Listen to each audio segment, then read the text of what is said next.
Olá, meu povo! Estou aqui para passar para vocês hoje um pouquinho sobre os conceitos básicos de mistura de soluções com os mesmos solutos.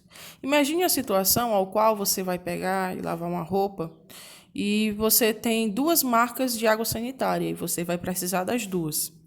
Eu tenho uma marca Aquiboa e eu tenho outra marca Brilux. Eu utilizei 30 ml da Aquiboa e eu utilizei 50 ml da Brilux. E aí, qual vai ser a concentração final da mistura das duas águas sanitárias que tem como princípio ativo o hipoclorito de sódio, certo? Então, essa situação é situações que acontecem no nosso dia a dia, né? Então, quando a gente vai falar em termos científicos, a gente se preocupa muito em valores quantitativos. Então, a primeira solução, ela tem uma concentração inicial, ela tem um volume inicial e ela tem uma massa inicial. Se eu for falar em questão de número de mols, é a mesma situação. Ela tem uma concentração molar, um volume e ela vai ter o número de mols. A mesma coisa para a segunda solução. Juntou as duas, eu tenho uma solução final. Só que essa solução final aqui, ela vai ser o quê? Ela vai ser basicamente o somatório das duas massas dos dois solutos e o somatório dos dois volumes, para finalizar aqui. Porém, a concentração ela não pode ser o somatório das duas concentrações. Por quê? Porque a concentração ela é uma grandeza secundária. Grandeza secundária, a gente não é fazer direto, não. Tem que pegar e fazer uma relação, um produto, para depois pegar e fazer o seu valor final, tá certo? Observando agora, a minha concentração final é a massa final pelo volume final.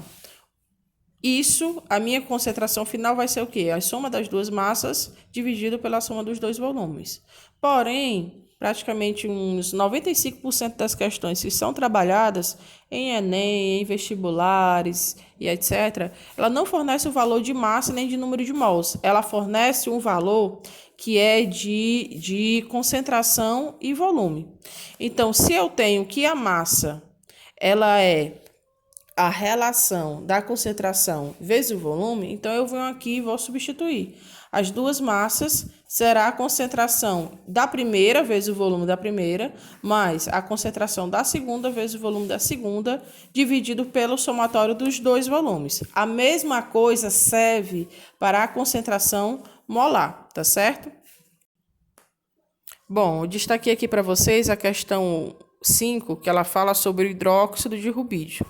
Ele fala da mistura de uma solução ao qual ela tem um volume de 400 ml, que equivale a 0,4 litros, e uma concentração de 0,25 molar. Gente, voltando aqui para o volume, é muito importante que a gente deixe o volume em litros.